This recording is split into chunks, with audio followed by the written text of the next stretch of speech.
Bienvenidos. Estamos analizando el día de hoy nuestra primera unidad acerca de nuestra materia estructuras jurídicas básicas.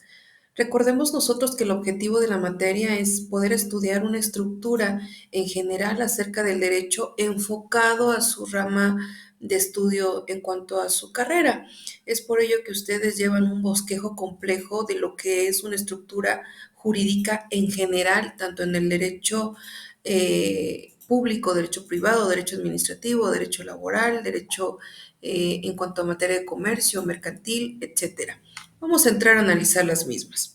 Vamos a hablar acerca de la estructura de un sistema jurídico que se determina por las relaciones entre sus fuentes, es decir, de dónde se crea la norma, de dónde proviene la ley y qué efectos puede tener según la norma o la ley, qué efectos puede tener en la conducta, en las acciones y en lo que se determine en una acción jurídica para cualquier sujeto. El estudio del derecho. Vamos a hablar primero de las nociones del derecho y por lo tanto tenemos que dar una definición al mismo. Lo vamos a definir como el conjunto de normas jurídicas que va a regular la conducta del hombre que vive en sociedad. Ok, regresamos.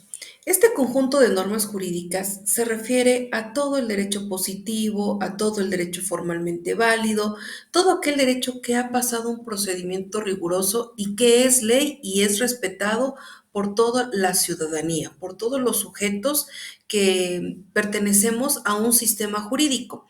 Al hablar de un sistema jurídico quiere decir de un territorio, de una población que está sometido a una forma de gobierno y por lo tanto comparte sistemas normativos. Este conjunto de normas jurídicas vamos a ver que durante el estudio de la materia ha sido un poco estropeado, por decirlo así, alterado en el aspecto de que el conjunto de normas ya no solo se refiere al término jurídico, sino también viene una palabra muy muy sonada en nuestros días, es decir, el derecho consuetudinario, que es sobre el uso y costumbre, sobre los usos y costumbres acerca de nuestro sistema, es decir, acerca de nuestra población. Vamos a mencionar también, por ejemplo, que el artículo segundo constitucional les abre apertura a nuestros pueblos indígenas de realizar su propio derecho a partir de los usos y costumbres. Pero hasta el momento nosotros vamos a estar inclinados o enfocados a estudiarlo desde un punto de vista jurídico, formal, válido, positivo. Cuando escuchemos esta palabra formal o positivo, quiere decir que ha pasado por un procedimiento riguroso, rígido.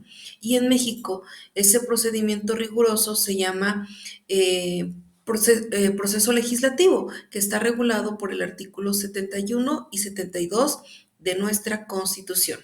Bueno, vamos a hablar sobre qué regula al hombre que vive en sociedad. Aquí una palabra clave va a regular, pero principalmente la conducta. Al hablar de la palabra regular, significa que es que va a crear un molde de conducta. La norma va a establecer qué es el deber que todo ciudadano debe realizar, cuál es el deber ser. Por eso se dice que se crea un molde de conducta precisamente al hombre. ¿Por qué al hombre? Porque es el único ser con raciocinio que puede entender una norma. La ley no puede regularizar, por ejemplo, a las plantas, a los animales, porque no exteriorizan conductas con raciocinio, es decir, que puedan crear ese molde de conducta. Y que viva en sociedad, un hombre aislado pues no perjudica a nadie. En cambio, un hombre que vive en sociedad debe acatar reglas, debe de acatar moldes de conducta que no perjudiquen a terceros. Esas normas de conducta vamos a estudiarlos desde el punto de vista de leyes naturales y también como normas de conducta externa. En las leyes de conducta externa significa que toda conducta forzosamente para el derecho tiene que ser externa, exteriorizarla. No, el derecho no va a estudiar conductas internas. Por ejemplo, un mal deseo o un mal pensamiento, por mencionarlo así, deseo que a esa persona le pase tal hecho ilícito o que cometa tal hecho ilícito. No, Si la conducta no la exterioriza, no le ayuda, por ejemplo, en este ejemplo que se les dio ahorita, no le ayuda a decir que cometa ese hecho delictivo, pues no va a tipificar en la norma, algo muy importante. Vamos a hablar sobre la tipicidad y la atipicidad. La atipicidad significa que encuadre la conducta a lo que dice la norma, a lo que dice la ley. Y ser atípico significa que nuestra conducta no va a lo que dice la norma. Ejemplo, en un delito. Si nosotros no hemos cometido algún delito establecido en la ley, entonces mi conducta es atípica.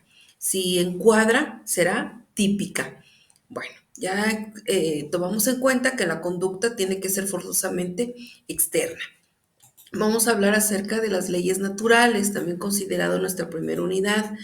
Aquí la ley natural dice que por el hecho de ser hombre traemos derechos intrínsecos, es decir, unidos hacia el ser humano, como por ejemplo la vida, la libertad, son derechos que son naturales por el hecho de ser un ser humano con capacidades como puede ser de goce o como puede ser también a su debido tiempo de ejercicio, porque también aquí nosotros vamos a estudiar que todo aquel sujeto que reconoce el Código Civil como nacido o incluso engendrado, se considerará persona y considerará también derechos que traen intrínsecamente la ley natural para nosotros.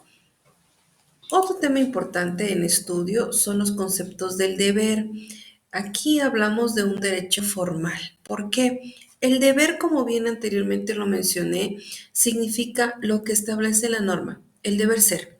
Sí, y la norma no solo es una, son varias. Son normas, son leyes, son reglamentos, son la constitución, etcétera.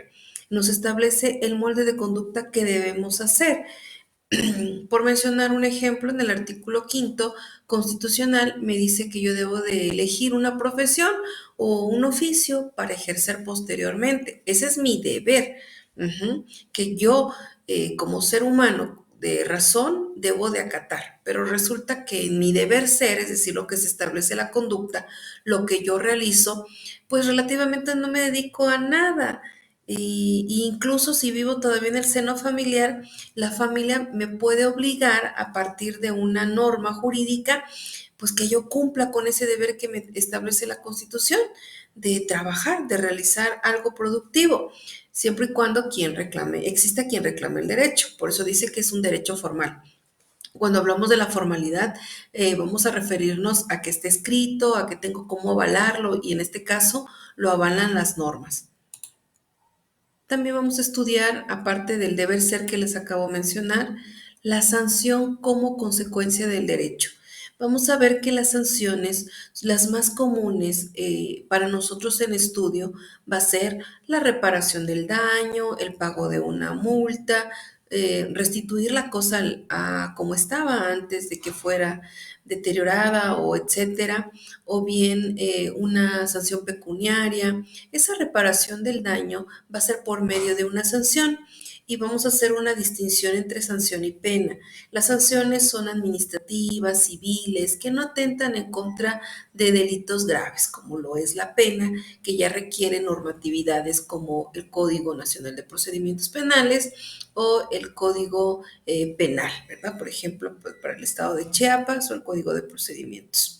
Es por eso que aquí les invito a la primera unidad, en la cual va a ser muy interesante, tomando temas importantes de la estructura jurídica en general, que va a abarcar no solo de los temas que hemos mencionado, sino también temas que son de muy interés enfocados a su carrera, es decir, desde un punto de vista administrativo, desde un punto de vista contable y desde un punto de vista dentro de la mercadotecnia pública. Para su servidora ha sido un gusto poder hacer la pequeña videocápsula que espero que sea de mucho apoyo y estamos a sus órdenes en el apartado de foros. Excelente día, cuídense, espero sus comentarios. Hasta luego, muchísimas gracias.